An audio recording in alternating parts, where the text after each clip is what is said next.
Alright, Mr. LaFon. A busy couple of days. We were on a long drive back from where we were.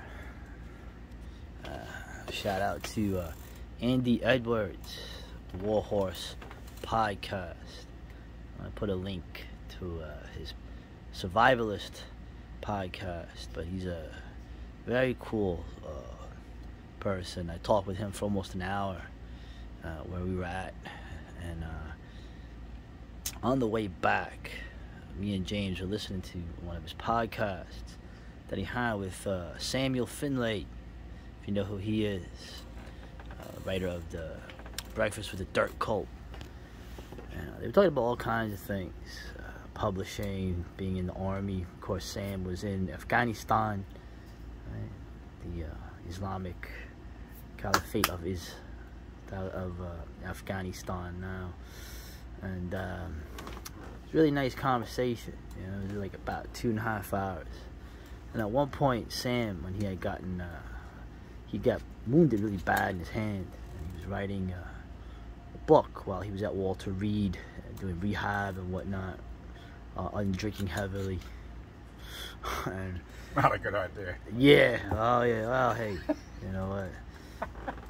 And at one point, Sam had shopped his book around to publishers, and nobody was interested. The one person that was the most interesting was a Vietnam vet.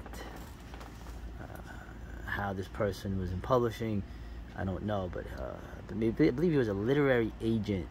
Okay, and he had advised Sam to change the ending to his book for it to possibly be accepted as publishing. So I had this idea. I said, James is some of his more notorious books that he'll mention here. Let's imagine that James actually had a shot at becoming a multi-billionaire author like Stephen King, and but he had to change the ending, or change like certain key aspects of his infamous works. I was asking him, I was telling him to write this, but he thought maybe making a video would be better. So I guess list some of the ones that you could think about, and think about like what ways would be. Obviously, this is supposed to be funny, right? Wow. How like imagine a literary agent saying, "Hey, you know, Menthol Rampage and Reverend Chandler and Thunderbird are fun books, but I want you to change a few things." I mean, it was a speculative sort of video. Like, how would you make those friendly for FemPub, as it's been called by the Biz Archive people? Oh, those are three that we could discuss, and I'd like to stick with ones that you've read. So the Jericho Bone too.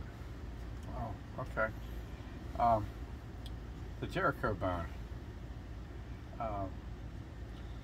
They would, first of all, the editor would demand that the major text of horror in the Jericho Bone be reassigned to the supernatural subtext that I put in to soften the horror. So the Jericho Bone story is essentially, and I discussed this with Andy, it is based on a real event, the Egyptian famine of 1201 AD 1201, where all the rich and middle class of Egypt devoured babies, the elderly, doctors, and the lower class were robbing graves and eating the corpses. I wanted to make it a supernatural horror, and I actually ended up using the supernatural elements. I think they were more horrific in some ways than what the people were actually doing, but almost as a relief. Certainly any agent, any publisher, even Paladin Press, when I published with them, they knew that they only made money if this was picked up for a script. even if it was like The Ultimate Sniper being picked up for a script and converted into fiction or a miniseries or something like that, that's where the real money is to be made. So anything that's written today, in order for a publisher to put its imprint on it, they know that they have to roll an 11 with 2 6-sided dice to get this thing looked at by Hollywood, and then in order for it to be accepted by Hollywood, it has to meet certain criteria. So they're going to make sure that criteria is in all these books. So in the Jericho Bone, instead of actual Egyptians eating Egyptians, it would have just been the Crusader zombies eating the Egyptians, and the alien presence eating the Egyptians. It would not, the agency would have been taken away from the hungry Egyptians and assigned to some supernatural element.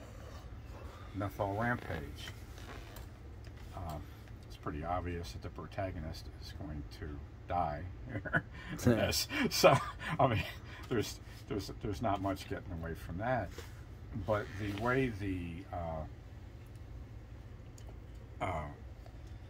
his interaction with law enforcement and the handicapped would have to be changed. Oh yeah. I believe he killed like a handicapped person just because they were in the way, or something like that. Okay. Well, she was smoking. If you, all I say is read the novella and see why that was a problem. So the handicapped person could not be killed, otherwise then the female half of the audience would all turn against J.J. Brooks, and in the end, for the entire audience to feel good when they walked out of the theater, because most of the audience has been conditioned to be on the side of law enforcement through almost all TV and movies. Oh yeah. Even in cops and robbers movies where you're rooting for the good guy and you want him to get away. For instance, Heat, which I thought was a great movie. Oh yeah, Heat. You're rooting for Robert De Niro. You want him to get away, but you know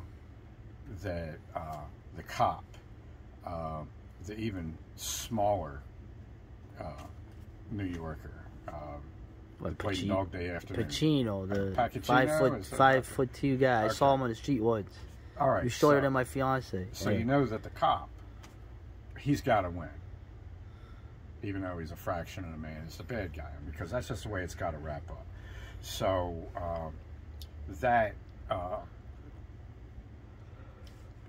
the police fatality in Menthol Rampage would have not have been permitted to happen. Oh no. Okay, because there was a police fatality. J.G. Brooks is eventually put down by the cops after his Menthol Rampage. The Reverend Chandler. Wow. Now, you actually asked me to write this book. Who's that? Not me. Okay. Don't Yes. put it on me. You really liked Astride the Chariot of Night. Oh, here we go. Okay, and in which the hero goes back in time from the future, and he's brainwashed to think he's the god of war. Right. And he's hunting for this scaling prophet to take off his head.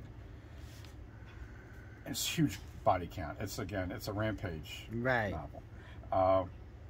And then you say, bro, that was great, but he only killed like 5 homeboys, and he killed like 30 fellow artists. I just wanted equality. Right. That's what I wanted. So you wanted equality. So right. I asked you, I said, okay, bro, I can write an extremely violent novel. And I mean, it's going to be the 7 baddest dudes on the planet. Oh. And they're all going to be Aryan heroes. Oh. And they're going to be fighting a whole mudslide, man. It's just... Oh. It's going to be an avalanche. I told them not to do that. They're going to be fighting the NFL. They're going to be fighting the NBA. They're going to be fighting the SPCA. It's going to be bad. Okay, so the... all right, we got to make this for Netflix, so let's adjust this a little bit. So the part of this novel that you have to change, the fact that, the catch was all these badass pale dudes, they're going to die. They're not just the 7 baddest dudes on the planet. They're the 7 last dudes of the race on the planet. And like, that's right. Every chapter they get whacked. Right? Double race. While they're taking hordes of the enemy with them. So that wouldn't be changed. Hollywood would certainly keep in the fact that the 6 baddest dudes on the planet who happen to be of European descent, they would die in this novel. That would be okay with them. How would I have to change it? I would have to, what Arnold had to do with the later Terminator movies, where he no longer killed cops. The best thing about the first Terminator movie is he whacked like 35 police officers. Oh, no. I mean, it was just fantastic. No. Okay? I could just like hit rewind and watch that all day. Okay? Bro. Just that scene. Those are heroes. So what would happen, what would have to happen for Reverend Chandler to be accepted is of the 7 heroes, 6 of them die. They would be the unrepentant ones. The last hero that survives, counter to the narrative I wrote, Hollywood would demand that he repent and he become a crusader for diversity. That's right. Okay. Ewan McGregor should play that. Right. So that would happen, and the killing of the various people of color in this would have to be altered in subtle fashions. Right, so I don't know what they would be, but I just, that's going to go from day to day, week to week, month to month, depending on what way the SBQRLB Appleby, alphabet thing goes. Okay. Oh, come on. How can you get that wrong this month of all months? LB Appleby. LGBT, and then the rest. Oh, okay. Thank you. So, one that you read, and actually this is an example of one that you wanted me to continue it. You liked it. It was titled Little Feet Going Nowhere. Oh, yeah. It was a Last Day on Earth movie. And this isn't something that would be political. We discuss things that have to do with political correctness. But the lack of narrative closure in this novel, as in many of my novels, the protagonist does not survive. Those are the best ones. Okay. So, hey, the ultimate book, the hero, he doesn't survive in the end, remember? But then he comes back, he's resurrected. Now, at the end of this novel, the hero is, I think he's accidentally shot by people that are trying to save the same young lady that he's in the process of saving. And it's just a screw up, as he's dying. See, so that's a strict viewpoint novel. It's only from his viewpoint. At the point at which he is killed, the story is over, and you don't know why these lesbian National Guardsmen shot this dude down while he was rescuing this young lady. Right. Well, you know what I want. You just don't know. Okay. You know why? Because they're lesbians. They're affected by the same comet that makes them like murderous, like the men. Yeah. Now, one novel that you read, I think you read actually the first 2 Sunset Saga novels. I've read the first one. The first one was, man, like it's like wow. I actually ended up cutting that in 2. Yeah. So you actually read the first 2. Yeah. And it's this time travel thing where this genetically engineered freak that was designed to be a fetish bodyguard for female corporate executives. And he was fitted with the White Stallion 360. was like one of his main equipages. I just realized this guy is like this guy's a jerk. What the hell what are you doing in my apartment, man? So, yeah, I mean, he was like this MMA stud that looked like Yul Brynner and everything. But he was also a consort for the most powerful women in the world. That's how he was designed. And he's designed with a certain equipage that is supposed to satisfy a volume fetish. Okay, 360 cc's is 36 times the normal human male ejaculate. We're almost at the end of this video. So here we go. I gotta end it right now. Hold on. We'll do part two.